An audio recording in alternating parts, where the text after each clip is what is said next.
هر فضایي ماموریت اسانه نه وي. په تیره بیا لرې سیارو ته د روباټ لیږل تر رسېدو مخکې هیڅکله د تضمین وړ نه وي. تل بریا او نابریا پکښې شونې وي.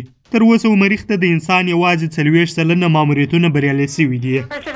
مګر ناسا دا ځل پر مریخ د پرسویرنس روباټ په بریالیتوب کښېنوی. دا په فضایي لاسته راوړنو کې یو تاریخي پرمختګ دی.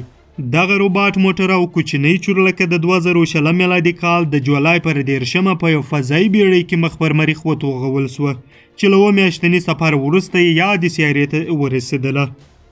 نوی روبوټ دومره توانا و چې د ناسا د نقشې مطابق په هغه ځای کې ناسته وکړه چې عیار سوی و. د فضایي بیړۍ مرستندوی برخې په خپله د مریخ له نازک اټموسفیر څخه 10 دقیقې مخکې هغه سپینه چې روباټ پکښې ځای پر ځای دی د سیارې پر سطحه ورلاکوي. د توغولو ترڅنګ یې تر ټولو سخته چاره هغه وخت وي کله چې روباټ د مریخ سطحې ته نږدې سي. له سدي 7 دقیقې مخکې د ننه کېدل خورا سختې حساسې دقیقې وي، ځکه په همدې 7 دقیقو کې د روباټ سپینا د مریخ د نازک اټموسفیر له سره تر سطحې رسیږي.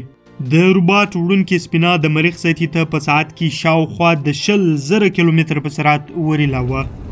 د مریخ باریک اټموسفیر او سپینې سرعت ترمنځ د اصطکاک له امله سپینا څه ناڅه کراره سوه، مګر دومره هم نه. کله چې سپینا مریخ ته ورسېدل د ناستې ټولې چارې مخکې له مخکې عیار سوي مخ ته یوړلې. په دې وخت کې پراشوټ د سپینې د سرعت په کرارولو کې تر ټولو مهم رول لاره. دا خورا لوی او محکم پراشوټ دی چې له مځکې پرته اوبلې سیارې ته لیږل کېږي.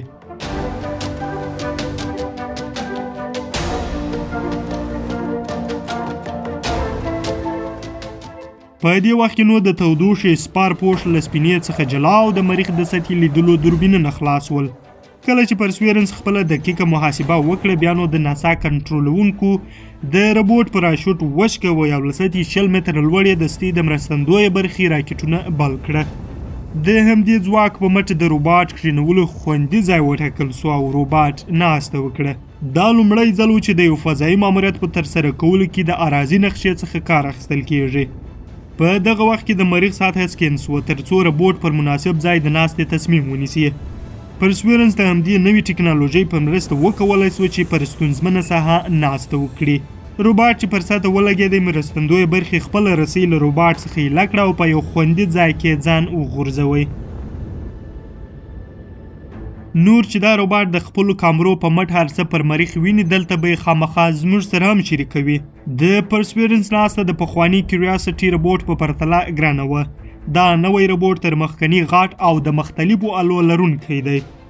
ساینسپوهانو د دې روبوټ د ناستې لپاره یو ډیر پخوانی کنډو چې باور دی 3.5 بلیونه کاله مخکې د اوبو ډم ټاکلی و. د دې وچ کنډو په څنډو کې شاید د مایکرو ژوندي موجوداتو پاتشوني پاته وي، ځکه خو به روبوټ هم دلته د دغو احتمالي پاتشونو په اړه څېړنې کوي. د ډبرو کنډونو او کړنګونو په منځ کې ناسته کول رښتیا چې روبوټ ته خطرناکه تمامیږي، مګر مهمه دا ده چې ساینسپوهانو غوښتل روبوټ لومړی په همدې ډبرو کنډونو او کړنګونو کې څېړنې وکړي. د نورو روبوټونو په پرتله دا لومړی روبوټ دی چې کیندونکې اله لري. د همدې الې په مرسته به د مریخ له خاورو او ډبرو څخه نمونې واخلي. دغه نمونې به تر یو وخته هلته د مریخ پر سطحه په ځانګړو نلونو کې خوندي وساتل سي او په راتلونکي کې به د ډیپوټ کیشنګ ماموریتونو په مټ مځکې ته د لابراتواري څېړنو لپاره راوړل سي. د مریخ راتلونکي انساني پرمختګونه او څېړنې به د ټکنالوژۍ له برکته وي.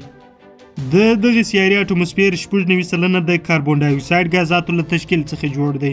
هلته د انسان ژوند نه دی شونی، مګر د همدې روبوټ په مرسته به ساینسپوهان د مریخ د جغرافیایي تغییراتو او د مایکرو ژوندي موجوداتو پاتشوني وڅېړي تر څو مریخ ته د راتلونکي انساني ماموریت په برخه کې وکارول سي. پاتې سوه چورلکه د مریخ اټموسفیر مځکې ته ډیر زیات باریک دی، نو هلته الوتنه خورا سخته وي، خو انجینټي چورلکه د دې لپاره ده چې وشي پر مریخ هم الوتنه شونې ده. دغه چورلکه به له 3 تر 5 متره پورته الوتنه وکولی سي او په ضمن کې به د روبوټ فرعي مرستندوی وي. ډیری سپوږمکۍ او فضایي بیړۍ په لمریزو هندارو چلیږي، خو پرسویرنس او نورې فضایي بیړۍ چې د لمر له شعاعو څخه لرې وي په پلوتونیم راډیو اکټیو عناصرو چلیږي. په دې اړه راتلونکو برخو ته تمه وکړئ.